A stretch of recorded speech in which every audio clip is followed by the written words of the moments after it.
नमस्ते, आदाब, सत श्री अकाल, की हालचाल, कैसे आप लोग। मैं कुलदीप भंडारी स्वागत करता हूं आपका नेक्स्ट टॉपर्स के अमेजिंग से प्लेटफॉर्म पे, जहां पे हम बनाते हैं देश का भविष्य। तेरा आज के सेशन में हम लोग बात करने वाले हैं इनवर्स ट्रिग्नोमेट्रिक फंक्शंस के 10 सवाल बेमिसाल, यानी कि 10 ऐसे क्वेश्चंस इस चैप्टर से जो कि आपके एग्जाम के लिए सुपर इंपॉर्टेंट है।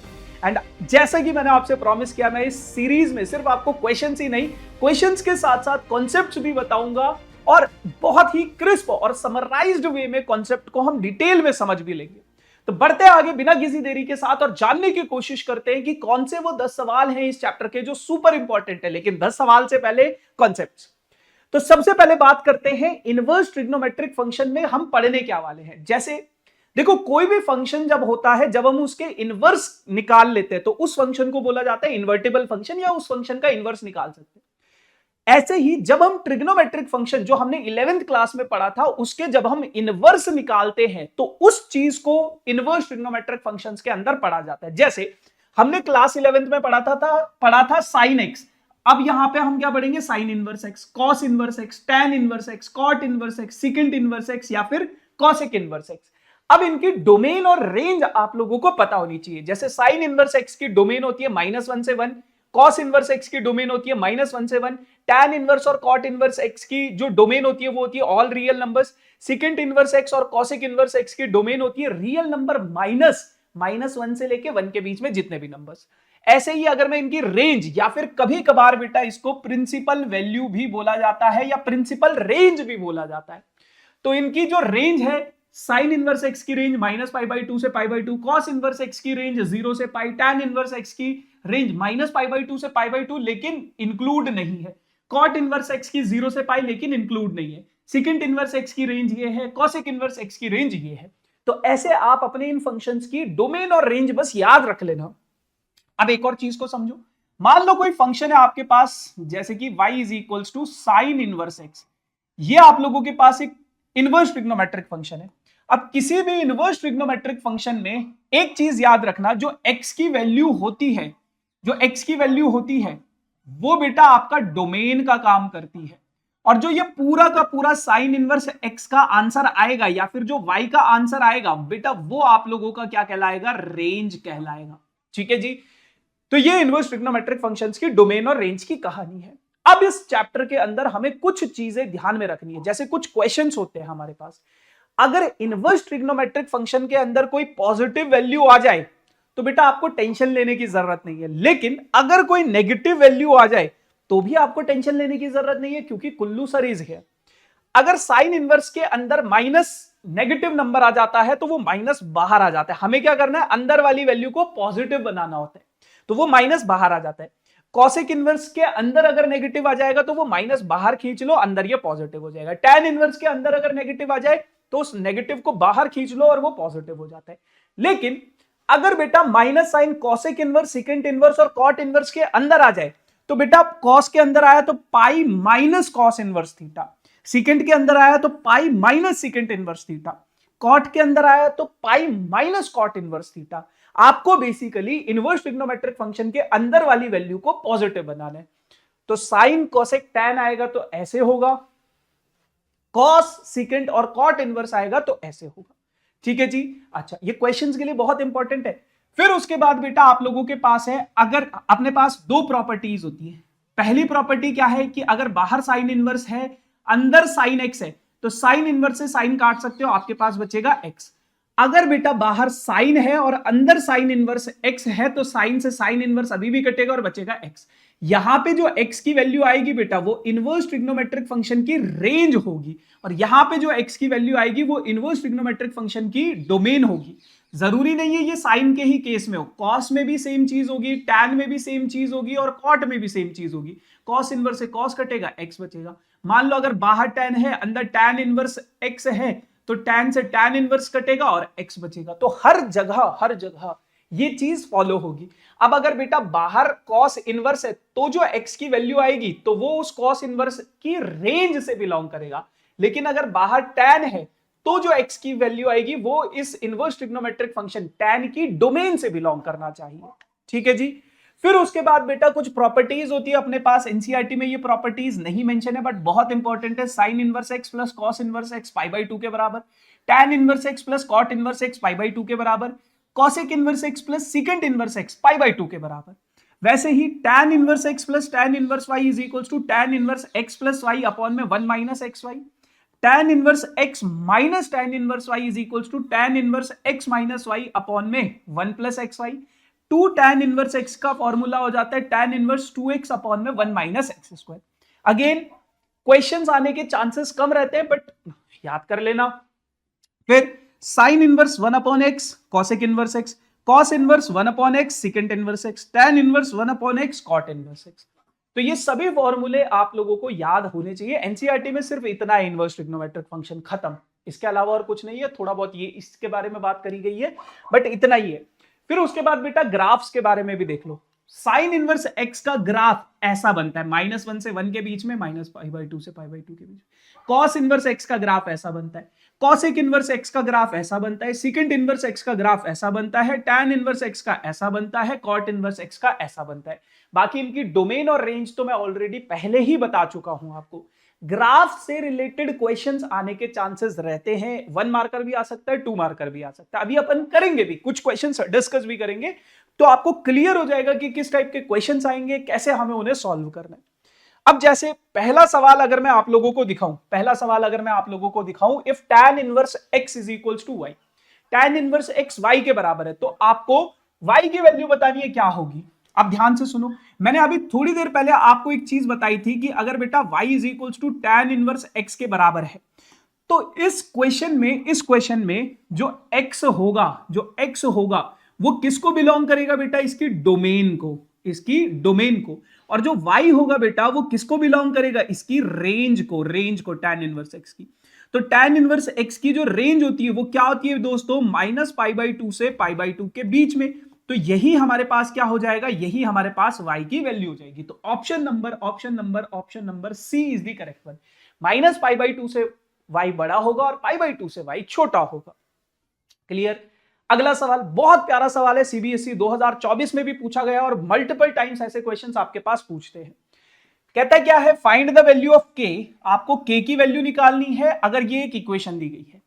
सबसे पहले दोस्तों आप सबसे अंदर वाली चीजों को सॉल्व करते हुए आओ। तो अगर बेटा मैं 2 cos इनवर्स √3/2 को सॉल्व करूंगा, तो कैसे सॉल्व करूंगा, देखो कैसे करना है। बाहर आपके पास जो भी इनवर्स ट्रिग्नोमेट्रिक फंक्शन होगा, आपको वही ट्रिग्नोमेट्रिक फंक्शन अंदर बनाना है। जैसे मैंने एक प्रॉपर्टी पढ़ी थी ना, cos इनवर्स से cos कट जाएगा और x बच जाएगा। तो बेटा अगर बाहर cos इनवर्स है तो अंदर क्या होगा, tan नहीं होना चाहिए, अंदर क्या होना चाहिए, cos होना चाहिए, तभी वो कटेगा, इसमें थोड़ी ना कटेगा। तो अगर बाहर cos इनवर्स है तो अंदर भी बेटा क्या बनाने की कोशिश करो, cos बनाने की कोशिश करो। तो √3/2 अब आप सोचोगे कि कहां पे होता है, तो आपको ध्यान में आएगा कि cos 30 डिग्री पे √3/2 होता है। अब 30 डिग्री का मतलब क्या होता है, 30 डिग्री का मतलब होता है π/6। cos इनवर्स से cos कटेगा, ये वाला 2 एज इट इज था, π/6। अब π/6 को अगर मैं काटूंगा तो ये कितना हो जाएगा बेटा, π/3 बच जाएगा। कितना बच गया आपके पास, π/3। यानी कि इस पूरे को सॉल्व करने के बाद मेरे पास कितना आ गया, π/3 आ गया। अब अगर मैं अपनी इस इक्वेशन को रीफ्रेम करूं तो यहां पे बाहर क्या है, साइन इनवर्स है, अंदर क्या है बेटा, k है, फिर क्या है tan, और इस पूरे को सॉल्व करने के बाद मेरे पास क्या बच गया था, π/3, और ये वैल्यू किसके बराबर है, π/3 के बराबर। अब अपन लोग क्या कर लेंगे, यहां पे ये जो साइन इनवर्स है, इधर भी साइन और इधर भी साइन ले लो, या इस साइन इनवर्स को इधर भेज दो, ऐसे भी भेज सकते हो। वैसे जनरली ऐसे भेजते नहीं हम उसको, हम दोनों तरफ साइन ले लेते। तो अगर मैं इधर साइन ले लूं, साइन इनवर्स यहां पे पहले से था, अंदर क्या है k tan π/3 is equals to, इधर भी साइन लेना पड़ेगा मुझे, साइन π/3, दोनों तरफ क्या ले लिया मैंने, साइन ले लिया। अब यहां पे साइन इनवर्स से साइन कट गया, तो ये क्या बच जाएगा आपके पास, k tan π/3 is equals to sine π/3, ये बच गया। अब जनरली लोग इसको करते कैसे हैं, जनरली लोग क्या कहते हैं, साइन इनवर्स को इधर भेज दो। तो यहां पे क्या बचेगा, k tan π/3 is equals to sine, अब उधर यहां पे इनवर्स था, उधर जाके क्या हो जाएगा, ये साइन हो जाएगा, तो ये क्या हो जाएगा, साइन π/3। क्लियर। वैसे उधर भेजा नहीं है उसको, दोनों तरफ साइन लिया जाता है।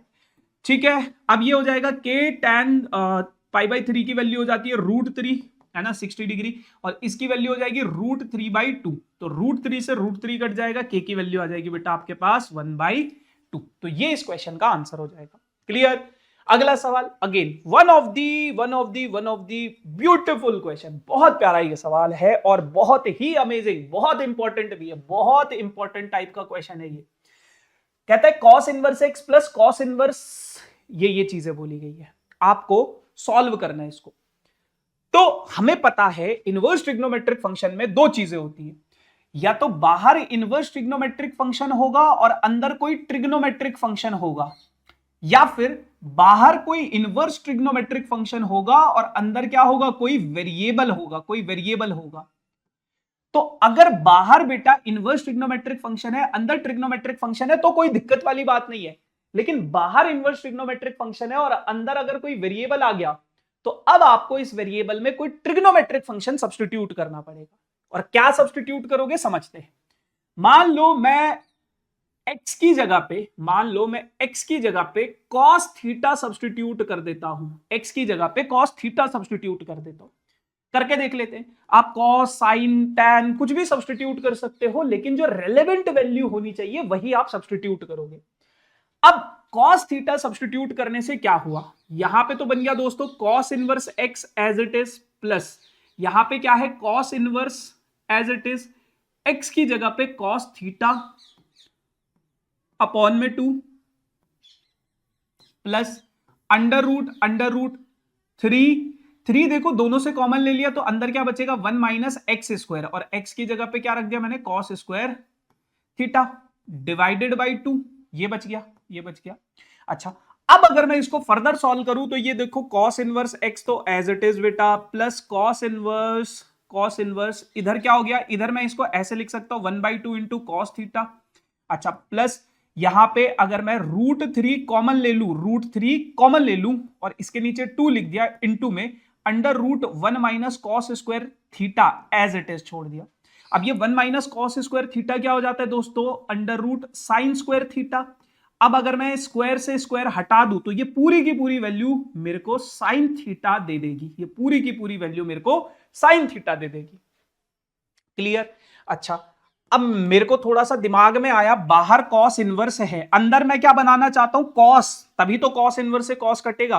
तो ये तो है cos inverse x as it is, plus बाहर cos इनवर्स है। अगर बेटा मैं यहां पे 1/2 की जगह पे चुपचाप cos π/3 लिख दूं, क्योंकि cos 60 डिग्री की वैल्यू होती है ना, और cos theta as it is, और इसकी जगह पे sin π/3 लिख दूं इंटू में sine theta as it is. तो बेटा ये पूरा का पूरा मेरे को एक फॉर्मूला दे रहा है, तो यहां पे तो हो गया cos inverse x plus cos inverse cos π/3 plus cos π/3 cos theta plus sine π/3 sine theta. ये फॉर्मूला हो जाएगा बेटा cos π/3 माइनस थीटा का, π/3 माइनस थीटा। ठीक है। अब उसके बाद आप इसमें cos इनवर्स से cos काट दोगे, आपके पास बचेगा cos inverse x plus π/3 minus theta. अब बच्चे यहां तक तो कर लेते हैं, लेकिन इसके आगे वो भूल जाते, मतलब नहीं कर पाते, जनरली कर नहीं पाते। अब क्या करोगे आप, यहां पे देखो, इधर आ जाओ। यहां से बेटा अगर मैं थीटा की बात करूं तो cos इनवर्स x थीटा के बराबर हो जाएगा, cos इनवर्स x किसके बराबर हो जाएगा, थीटा के बराबर। अब cos इनवर्स x, इस वाली इक्वेशन को देखो, cos इनवर्स x किसके बराबर है, थीटा के बराबर, plus π/3 as it is, minus theta plus theta minus theta cancel, तो इस पूरे के पूरे क्वेश्चन का आंसर आ जाएगा π/3। बहुत प्यारा सवाल है, और ऐसे क्वेश्चंस आपके एग्जाम में पूछता है। अगला सवाल tan इनवर्स, उसके अंदर ये सिस्टम दे रखा है, फिर tan इनवर्स 1। सीबीएसई 2023 का क्वेश्चन है, और इस टाइप के क्वेश्चंस आपके देखो 10 सवाल बेमिसाल का कॉन्सेप्ट सिर्फ ये नहीं है कि आपको यही 10 क्वेश्चन, मतलब आप ये एज्यूम करो, वैसे तो बहुत इंपॉर्टेंट क्वेश्चन है, आप ये एज्यूम कर सकते हो कि ऐसे ही क्वेश्चंस आएंगे, यही क्वेश्चंस आएंगे, बट इसके मिलते जुलते क्वेश्चंस तो फॉर श्योर आपके पास आएंगे, है ना। टाइप ऑफ क्वेश्चंस भी अगर आपको समझ में आ गए तो चीजें सॉर्टेड हैं आपके लिए। ठीक है, इसीलिए मैं बहुत डिटेल में समझाने की कोशिश कर रहा हूं। अब जैसे ये सवाल आएगा, कैसे करोगे, पहले अंदर वाले पे धावा बोल दो। तो यहां पे क्या है, 2 इंटू साइन इनवर्स 1/2। अब बेटा बाहर साइन इनवर्स है तो अंदर भी साइन बनाना पड़ेगा। तो साइन 1/2 कब होता है, साइन 30 डिग्री। 30 डिग्री का मतलब है π/6। साइन इनवर्स से साइन कट जाएगा, इंटू 2 π/6। 2 से कट करोगे तो π/3।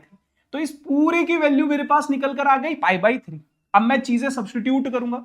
यहां पे है tan इनवर्स सबसे बाहर, फिर उसके बाद क्या है बेटा 2 cos, और इसकी जगह पे क्या आ जाएगा π/3।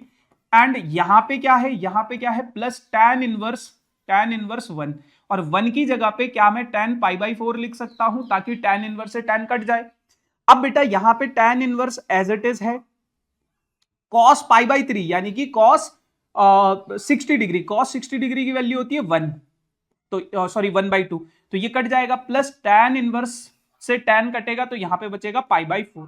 अब यहां पे भी tan इनवर्स 1 बच गया, tan इनवर्स 1 की वैल्यू π/4 प्लस π/4, तो π/4 प्लस π/4 कितना हो जाएगा 2π/4। 2π/4 की वैल्यू आ जाएगी आपके पास कितनी, π/2। तो ऐसे आप अपने इन सवालों को सॉल्व कर रहे होंगे। फिर बेटा आपके पास एक सवाल आता है डोमेन निकालने का, डोमेन निकालने का कि ये आपके पास एक इनवर्स ट्रिग्नोमेट्रिक फंक्शन है, आपको इसकी डोमेन निकालनी है। अब बहुत प्यारा और बहुत इंपॉर्टेंट क्वेश्चन है, यहां पे आपको लीनियर इनइक्वालिटी की हल्की फुल्की समझ होनी चाहिए।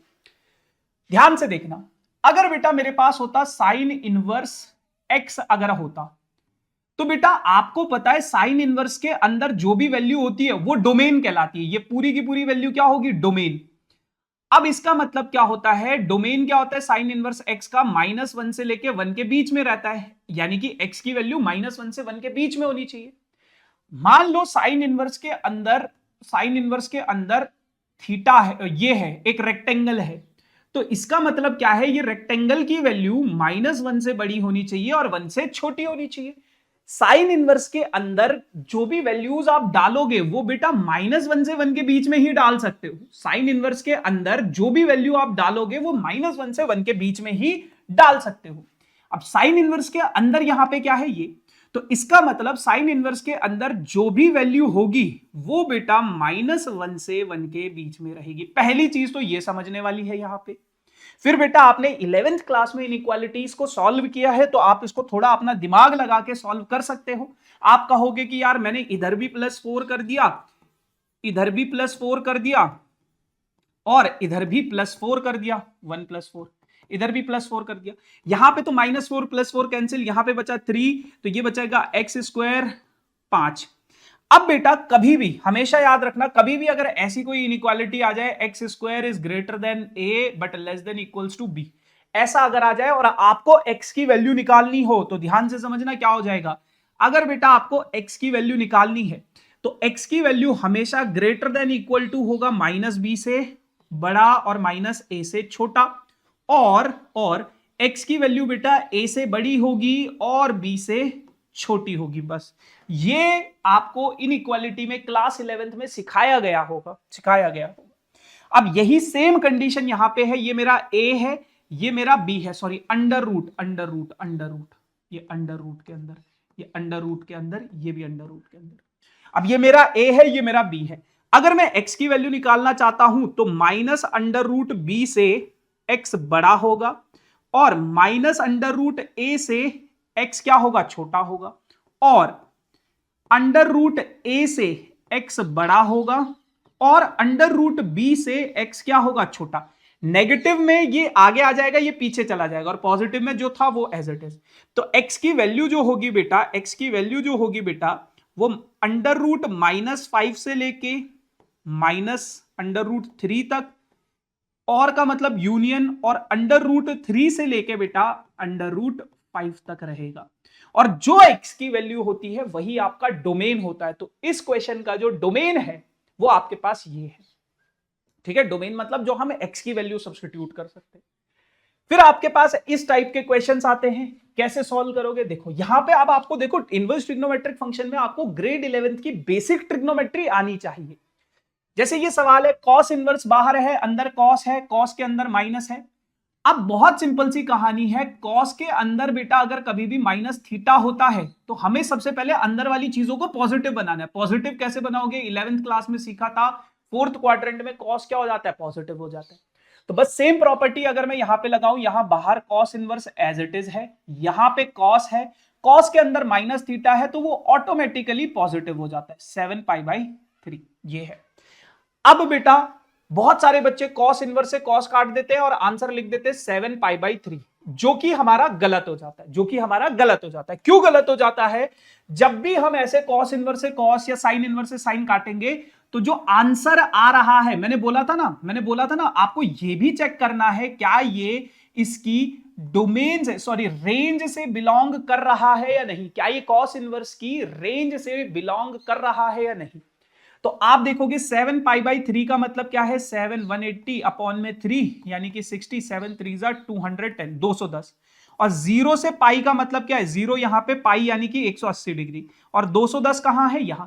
तो 0 से पाई के बीच में ये बिलोंग नहीं कर रहा, तो ये अभी आपका पूरा सॉल्व नहीं हुआ है, अभी ये आपका पूरा सॉल्व नहीं हुआ है। तो अभी आपको इसको थोड़ा और सॉल्व करना पड़ेगा। तो ये आ गया आपके पास कॉस इनवर्स कॉस 7π/3। तो इसका मतलब क्या है? अभी आप इसको कॉस इनवर्स से कॉस नहीं काट सकते।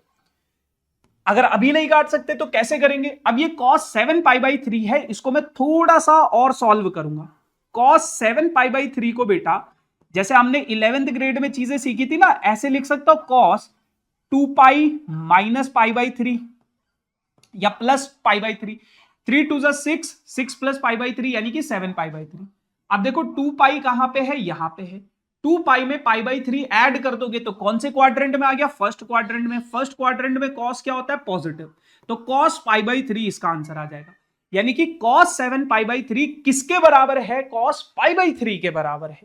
तो यानी कि मेरा ये जो सवाल था, अब अगर मैं इसको फर्दर लेकर चलूं तो cos इनवर्स बाहर है, अंदर cos 7π/3 था जिसको मैंने थोड़ा रिड्यूस करके, क्योंकि cos 7π/3 और cos π/3 की वैल्यू क्या है? सेम है। तो अब मैं cos से cos इनवर्स काट सकता हूं, मेरे पास आंसर आएगा π/3।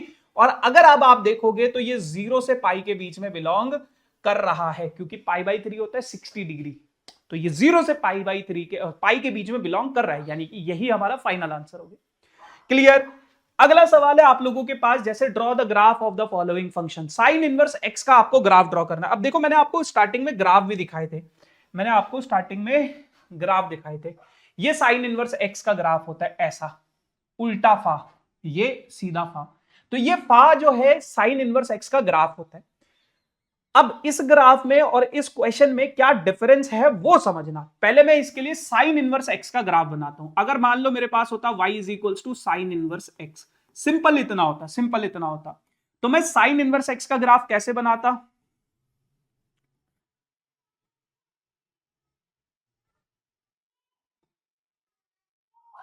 है ना, यही है ना साइन इनवर्स एक्स का ग्राफ।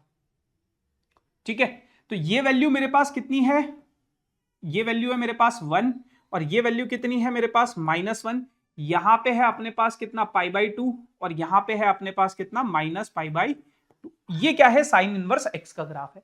अब हमें पता है बेटा साइन इनवर्स एक्स के ग्राफ में जो एक्स की वैल्यू होती है, एक्स की वैल्यू जो होती है वो -1 से लेके 1 के बीच में बिलोंग करती है, -1 से 1 के बीच में बिलोंग करती है। और ये जो y की वैल्यू होगी, वो -π/2 से π/2 के बीच में बिलोंग करती है। अगर मेरे पास सिर्फ इतना बोलता कि साइन इनवर्स एक्स का ग्राफ ड्रॉ करो तो मैं ये बना के आ जाता, लेकिन अब उसने कंडीशन लगा दी है कि एक्स जो होगा वो -1/√2 से 1/√2 के बीच में होना चाहिए। यानी कि ये जो ग्राफ है -1/√2 कहां होगा? यहां पे होगा कहीं पे -1/√2, और +1/√2 कहां होगा? यहां पे होगा कहीं पे 1/√2। यानी कि इस ग्राफ को आपको यहां से लेके यहां तक ड्रॉ करना है। तो उसके लिए बेटा आपको यह भी पता होना चाहिए y पे ये कौन से पॉइंट पे कट करेगा, तो इसके जो एक्सट्रीम पॉइंट है साइन इनवर्स x की जगह पे अगर मैं 1/√2 सब्स्टिट्यूट कर दूं तो बेटा ये होता है π/4 पे कट करता है। मतलब इसका मतलब क्या है? π/4, क्योंकि साइन इनवर्स 1/√2 का मतलब क्या होता है? साइन π/4, तो साइन से साइन कट जाएगा π/4। तो इसका मतलब क्या है, इसका मतलब यह है कि अगर बेटा x जो है वो बिलोंग करेगा -1/√2 से 1/√2 के बीच में, 1/√2 के बीच में, तो y जो होगा बेटा वो -π/4 से π/4 के बीच में बिलोंग करेगा। और ग्राफ जो है ऐसा ही है, बस इसको यहां से इरेज कर दो, इसको यहां से इतना ले आओ, इसको यहां से इतना ले आओ, इतना ग्राफ बनेगा बस।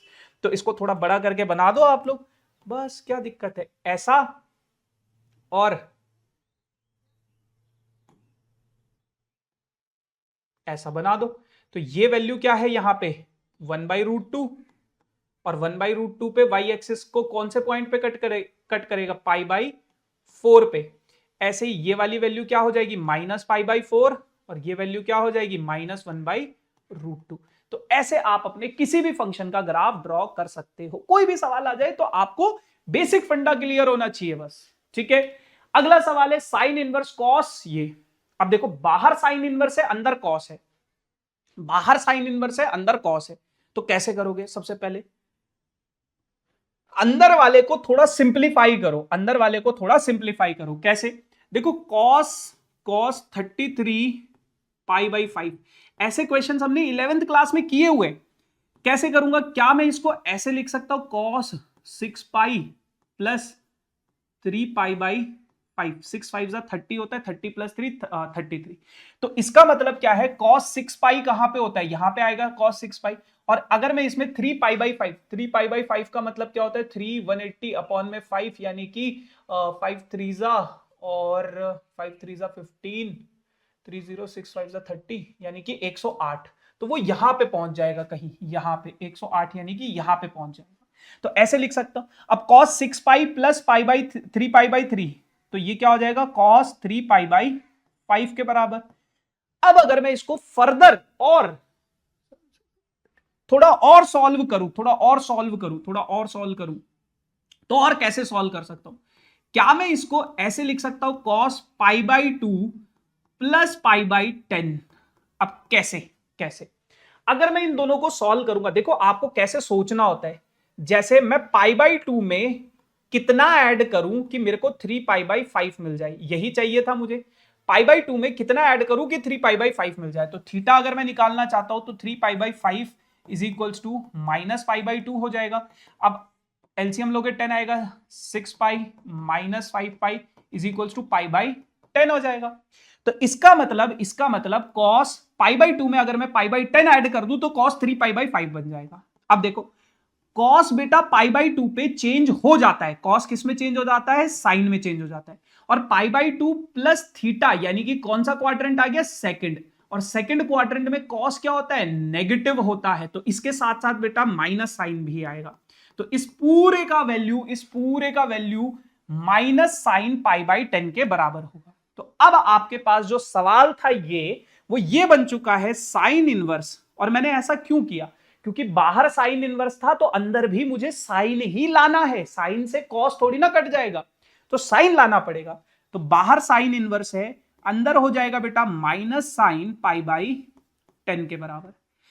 अब आपको पता है साइन इनवर्स के अंदर अगर कभी भी कोई नेगेटिव वैल्यू आ जाए तो आपको क्या करना है? उसको पॉजिटिव बनाना है। तो ये फॉर्मूला याद होना चाहिए। तो ये क्या हो जाएगा? माइनस साइन इनवर्स साइन π/10, वो माइनस साइन क्या आ जाएगा? बाहर आ जाएगा। अब साइन इनवर्स से साइन काट दो तो आंसर बच गया बेटा आपके पास -10।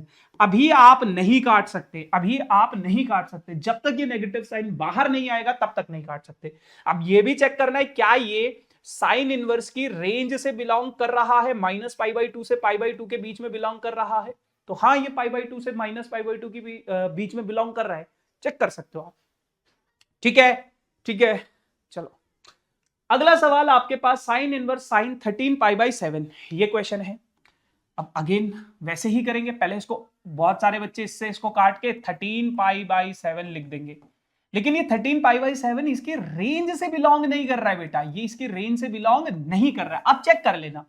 तो मैं इसको थोड़ा फर्दर सॉल्व करूंगा। कैसे? मैंने लिखा साइन पाई 2π - π/7, 2π यानी कि 2 पाई का मतलब क्या हो जाएगा 7 टू 14, तो ये अब 2 pi minus pi by 7, 2 pi minus pi by 7 यानी कि फोर्थ क्वाड्रेंट, और 2 पाई पे साइन चेंज नहीं होगा, तो फोर्थ क्वाड्रेंट में साइन क्या होता है नेगेटिव होता है, तो इसकी वैल्यू इसके बराबर आ गई।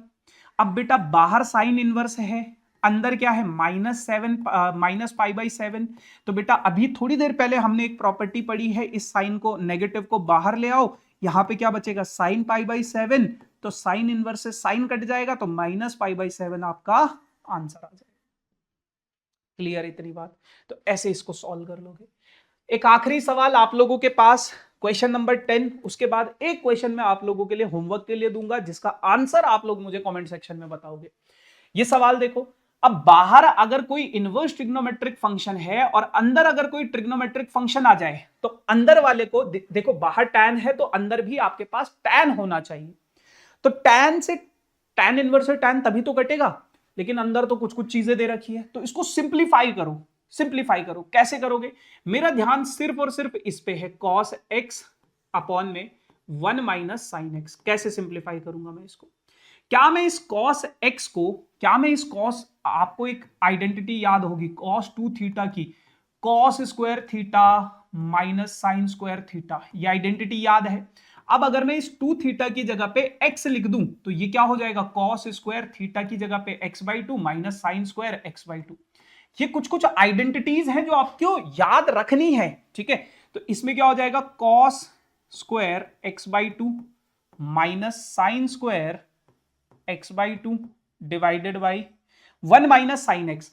तो 1 की जगह पे क्या मैं ऐसा लिख सकता हूं cos square x/2 plus sine square x/2, और इस अब देखो एक और आइडेंटिटी है, साइन 2 थीटा की आइडेंटिटी होती है 2 sine theta into cos theta, है ना?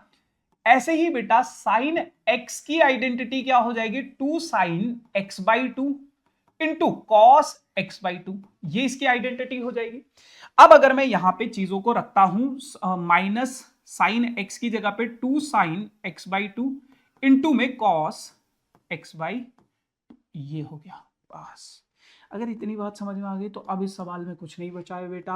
आपके पास cos स्क्वायर x/2, तो यहां पे मैं ऐसे लिख सकता हूं cos x/2 minus sine x/2, a square minus B square की आइडेंटिटी लग जाएगी, into a plus B, a minus B into a plus divided by, नीचे वाले को देखोगे तो a square plus B square minus 2ab, तो इसकी जगह पे क्या मैं ये लिख सकता हूं cos x/2 minus sine x/2 का होल स्क्वायर, ये इसकी आइडेंटिटी। अब ये इससे कैंसिल हो गया, तो ऊपर बचा बेटा आपके पास क्या cos x/2 plus sign x/2, और नीचे बचा आपके पास क्या बेटा cos x/2 minus sine x/2, ये बच गया। अब अगर मैं ऊपर और नीचे दोनों तरफ cos x/2 से डिवाइड कर दूं, ऊपर भी और नीचे भी, तो ध्यान से देखना, अगर मैं इसको cos x/2 से डिवाइड करूंगा तो क्या बचेगा 1, साइन x/2 को cos x/2 से डिवाइड करूंगा तो क्या बचेगा tan x/2, और बेटा इसको अगर मैं cos x/2 से डिवाइड करूंगा 1, और साइन x/2 को cos x/2 से डिवाइड करूंगा तो tan x/2। अब इसको मैं कैसे और सिंप्लीफाई कर सकता हूं? देखो बाहर तो यहां क्या था tan इनवर्स, अंदर क्या है 1 की जगह पे क्या मैं tan π/4 लिख सकता हूं? बिल्कुल, plus tan x/2 as it is, नीचे वाला 1 एज इट इज लिखा।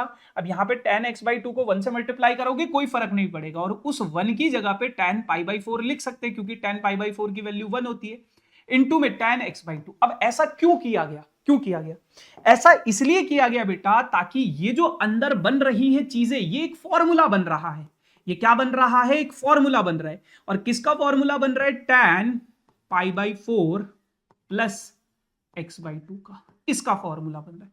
tan इनवर्स से tan कट गया, तो π/4 प्लस x/2, ये आपका आंसर आ जाएगा, तो इस तरीके से आप अपने इन क्वेश्चंस को सॉल्व करोगे। क्लियर?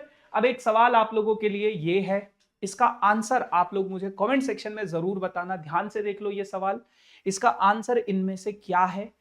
चीटिंग मत करना, क्योंकि मैंने इस सवाल को थोड़ा सा मॉडिफाई किया है ना? अगर आप चैट जीपीटी वगैरह से आंसर लिख के देखोगे तो कुछ और ही मिलेगा, वो ऑप्शन में भी नहीं होगा। तो आप इस क्वेश्चन का आंसर मुझे कमेंट सेक्शन में जरूर बताना। Thank you so much for the amazing session. ऐसे ही अब हम अपने तीसरे चैप्टर में मिलेंगे 10 सवाल बेमिसाल में। तब तक के लिए टाटा बाय बाय।